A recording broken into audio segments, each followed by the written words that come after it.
হরে Krishna. 2024 5ই April শুক্রবার, চৈত্র মাসে কৃষ্ণপক্ষের একাদশী, পাপ মোচনী একাদশী। তো একাদশীর ব্রত খুব নিষ্ঠা সহকারে আমাদের পালন করা উচিত, কারণ একাদশীর ব্রত পালনের ফলে আমাদের কোটি কোটি পাপ ধুয়ে যায়। তাই আশা করছি সবাই প্রত্যেকটা একাদশীর ব্রত খুব নিষ্ঠা সহকারে পালন করছেন। আর যারা পালন করছেন না, তারা অতি অবশ্যই এই একাদশী থেকেই আপনারা একাদশীর প্রত্যেকটি ব্রত পালন করার চেষ্টা করুন, অতি অবশ্যই পালন করুন। এর ফলে অনেক পাপ রাশি থেকে মুক্তি লাভ হয়।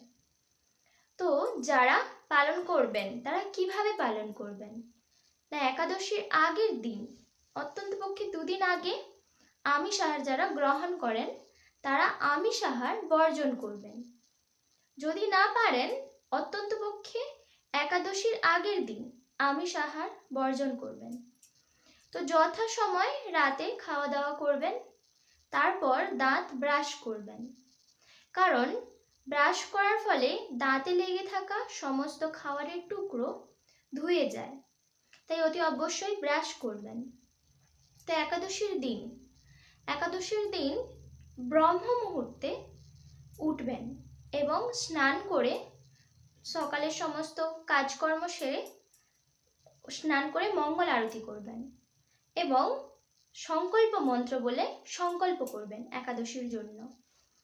তো সারাদিন যারা নির্জলা একাদশীর ব্রত পালন করতে পারেন, নির্জলা উপবাস করবেন, খুবই ভালো। না হলে ফলমূল গ্রহণ করে একাদশীর ব্রত পালন করতে পারেন। কিন্তু অতি অবশ্যই একাদশীর দিন একাদশীর মাহাত্ম্য অতি অবশ্যই শ্রবণ বা পাঠ করবেন। যদি না এই একাদশীর মাহাত্ম্য পাঠ বা শ্রবণ করেন, তাহলে কিন্তু একাদশীর ব্রতের ফল লাভ হয় না। তাই অতি অবশ্যই শ্রবণ বা পাঠ করবেন মাহাত্ম্যটি। তো একাদশীর পরের দিন যথাসময়ে পারণ করবেন, পারণ মন্ত্র বলে যথাসময়ে পারণ করবেন মহাপ্রসাদ গ্রহণ করে। তো এইভাবে অতি অবশ্যই সবাই প্রত্যেকটি একাদশীর ব্রত খুব নিষ্ঠা সহকারে পালন করবেন। পাপ মোচনী একাদশীর মাহাত্ম্য। যুধিষ্ঠির শ্রীকৃষ্ণকে বললেন, হে জনার্দন, চৈত্র মাসের কৃষ্ণপক্ষের একাদশীর নাম ও মাহাত্ম্য কৃপা করে আমাকে বলুন। শ্রীকৃষ্ণ বললেন, হে ধর্মরাজ যুধিষ্ঠির, আপনি ধর্ম বিষয়ক প্রশ্ন করেছেন। এই একাদশী সকল সুখের আধার, সিদ্ধি প্রদানকারী ও পরম মঙ্গলময়। সমস্ত পাপ থেকে নিস্তার বা মোচন করে বলে এই পবিত্র একাদশী তিথি পাপ মোচনী নামে প্রসিদ্ধ। রাজা মান্ধাতা একবার লোমশ মুনিকে এই একাদশীর কথা জিজ্ঞাসা করেছিলেন। তার বর্ণিত সেই বিচিত্র উপাখ্যানটি আপনার কাছে বলছি, আপনি মনোযোগ দিয়ে তা শ্রবণ করুন। প্রাচীনকালে অতি মনোরম চৈত্ররথ পুষ্প উদ্যানে মুনিগণ বহু বছর ধরে তপস্যা করতেন। একসময় মেধাবী নামে এক ঋষিকুমার সেখানে তপস্যা করছিলেন। মঞ্জু ঘোষা নামে এক সুন্দরী অপ্সরা তাকে বশীভূত করতে চাইল, কিন্তু ঋষির অভিশাপের ভয়ে সে আশ্রমের 2 মাইল দূরে অবস্থান করতে লাগল। বীণা বাজিয়ে মধুর স্বরে সে গান করত। একদিন মঞ্জু ঘোষা মেধাবীকে দেখে কামবাণে পীড়িতা হয়ে পড়ে। এদিকে ঋষি মেধাবীও অপ্সরার অনুপম সৌন্দর্য দেখে মুগ্ধ হন। তখন সেই অপ্সরা মুনিকে নানা হাবভাব ও কটাক্ষ দ্বারা বশীভূত করে। ক্রমে কামপরবশ মুনি সাধন ভজন বিসর্জন দিয়ে তার আরাধ্য দেবকে বিস্মৃত হন। এইভাবে অপ্সরার সাথে কামপীড়ায় মুনির বহু বছর অতিক্রান্ত হল।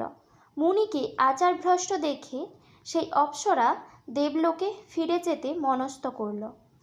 একদিন মঞ্জু ঘোষা মেধাবী মুনিকে বলতে লাগল, হে প্রভু, এখন আমাকে নিজ গৃহে ফিরে যাওয়ার জন্য অনুমতি প্রদান করুন। কিন্তু মেধাবী বললেন, হে সুন্দরী, তুমি তো এখন সন্ধ্যাকালে আমার কাছে এসেছ, প্রাতকাল পর্যন্ত আমার কাছে থেকে যাও। মুনির কথা শুনে অভিশাপের ভয়ে সেই অপ্সরা আরও কয়েক বছর তার সাথে বাস করল। এইভাবে বহু বছর অতিবাহিত হলো। দীর্ঘকাল অপ্সরার সহবাসে থাকলেও মেধাবীর কাছে তা অর্ধরাত্রি বলে মনে হলো।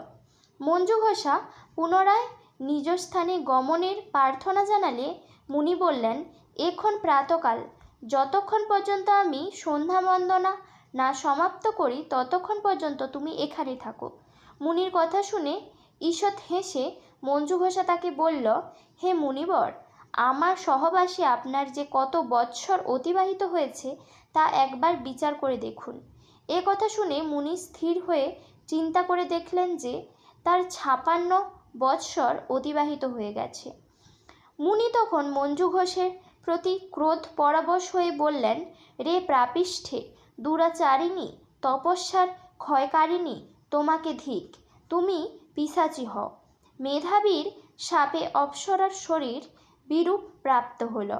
তখন সে অবনত মস্তকে মুনির কাছে সাপ মোচনের উপায় জিজ্ঞাসা করল। মেধাবী বললেন, হে সুন্দরী, চৈত্র মাসের কৃষ্ণপক্ষিয়া পাপমোচনী একাদশী সর্বপাপ ক্ষয়কারিণী। সেই ব্রত পালনে তোমার পিশাচত্ব দূর হবে। পিতার আশ্রমে ফিরে গিয়ে মেধাবী বললেন, হে পিতা, এক অপ্সরার সঙ্গদোষে আমি মহাপাপ করেছি। এর প্রায়শ্চিত্ত কী তা কৃপা করে আমায় বলুন। উত্তরে চ্যবন মুনি বললেন, চৈত্র মাসের কৃষ্ণপক্ষিয়া পাপমোচনী একাদশী ব্রতের প্রভাবে তোমার পাপ দূর হবে। পিতার উপদেশ শুনে মেধাবী সেই ব্রত ভক্তিভরে পালন করল। তার সমস্ত পাপ দূর হলো। পুনরায় তিনি তপস্যার ফল লাভ করলেন। মঞ্জু ঘোষও এই ব্রত পালনের ফলে পিশাচত্ব থেকে মুক্ত হয়ে দিব্যদেহে স্বর্গে গমন করলেন। হে মহারাজ, যারা এই পাপমোচনী একাদশী পালন করে তাদের পূর্বকৃত সমস্ত পাপই ক্ষয় হয়। এই ব্রতকথা পাঠ ও শ্রবণে সমস্ত গোদানের ফল লাভ হয়। পরের দিন পালনের সময়সূচি। পশ্চিমবঙ্গ 5টা 26 থেকে 9টা 33, বাংলাদেশ 5টা 52 থেকে 9টা 50, দিল্লি 6টা 5 থেকে 10টা 17, মুম্বাই মহারাষ্ট্র 6টা 28 থেকে 10টা 21, পুনে মহারাষ্ট্র 6টা 24 থেকে 10টা 21, চেন্নাই তামিলনাড়ু 6টা 1 থেকে 10টা 8, ভুবনেশ্বর উড়িষ্যা 5টা 35 থেকে 9টা 45, বিহার 5টা 35 থেকে 9টা 45, ঝাড়খণ্ড 5টা 35 থেকে 9টা 45, ছত্তিশগড় 5টা 51 থেকে 10টা, শিলং মেঘালয় 5টা 8 থেকে 9টা 19, গুয়াহাটি আসাম 5টা 8 থেকে 9টা 19, মণিপুর 5টা থেকে 9টা 11, মিজোরাম 5টা 5 থেকে 9টা 15, সিকিম 5টা 20 থেকে 9টা 32,